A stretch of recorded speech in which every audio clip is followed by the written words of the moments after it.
Hürmetli vatandaş, bugünkü leksiyalarımızı başlayımız.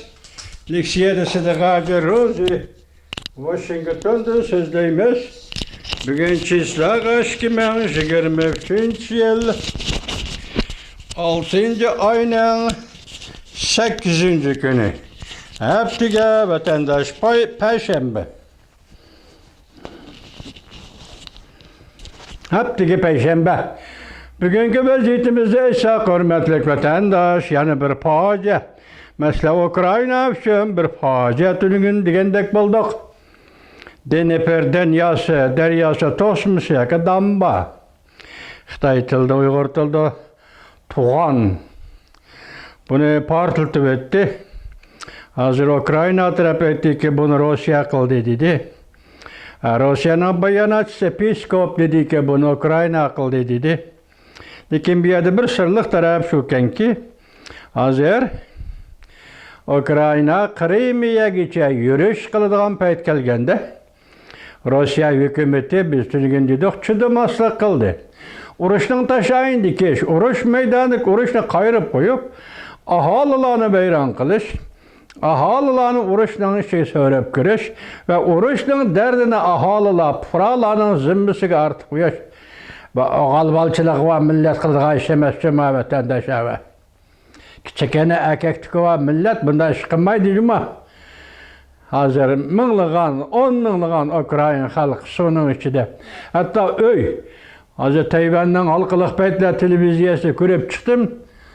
Bu şu imarət səlinğə üməri asıdan qomurulub suda ekip getib atıdı vətəndaşım. Endi bu yağmur suyu emasken, yağmur toxtab qaladığan o Dnepr deryasının suyu iken bu Ukrayna'nın cenubu doğru keldiken, cenubu tərip iken hazır şu derecede facia. Ukraynalılar için bir facia vatandaş. Bir facia. Bugün sizlerle sözleydiğinlik şeyimizden de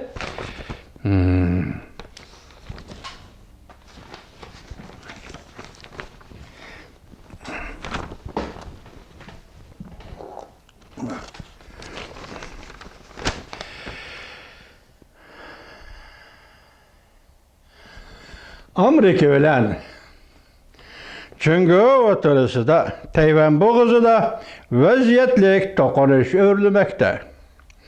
Bu işler değinilkertin beri yardımcı devlet işler katibi anden Amerika Koşmuş Ştatları devlet işler katibi Antony Blinken'den Cungunu ziyaret kılışıga münasebetlik mi?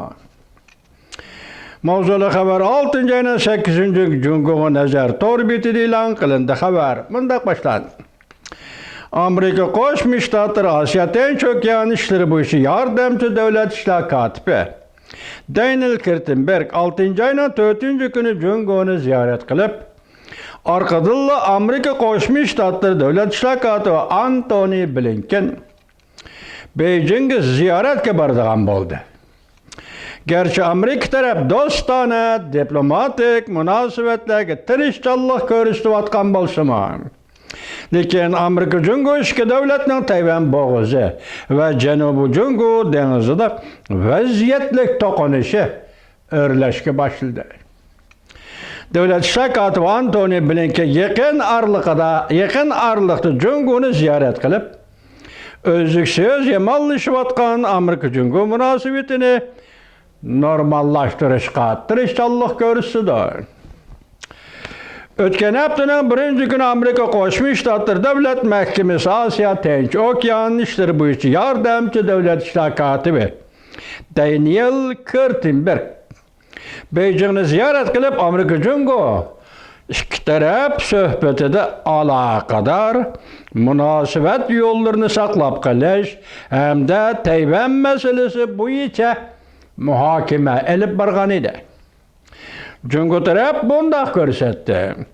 Ular söhbette Tayvan'ı öz işi algan, nait zor prinsipal meselede kattık meydanını şerildi. Meyli Cungu taraf, meyli Amerika taraf kattık meydanını şerildi. Yani bir haber vatandaş, Amerika bilen Cungu'nun diplomatik uçuruşu köpeydi. Tayvan meselesi tehi yeşilmedi. Alimler Amerika özlüksüz yamanlaşıvatkan münasibetlerde qantoq tutuşni ümit qiladi. Mavzuli xabar 6 ayning 7 kuni Amerika ovozidan Xitoy tili programmasi e'lon qilindi. Xabar mundaq boshlandi. Washington. Amerika Jungo munosabati yanada jiddiylashib turgan ahvol ostida yaqindan beri ikki davlatning diplomatik uchrashuvlari ko'payishga boshladi. Lekin ikki davlatning Tayvan mavzularida ixtilof intayin zo'r. Mutaxassislar mundaq deyishdi. Amerika bilan Jungoning yuqori qatlamda elib berayotgan diplomatik uchrashuvlarida Prezident Joe Biden hukumati o'zsiz yomonlashib ketayotgan Amerika-Jungo munosabatida qantoq tutishni umid qilmoqda. Lekin bu tirishchanlikning unumi cheklik bo'lishi mumkin. Amerika Qo'shma Shtatlar Davlat Mahkamasi ma'lum bayonotchisi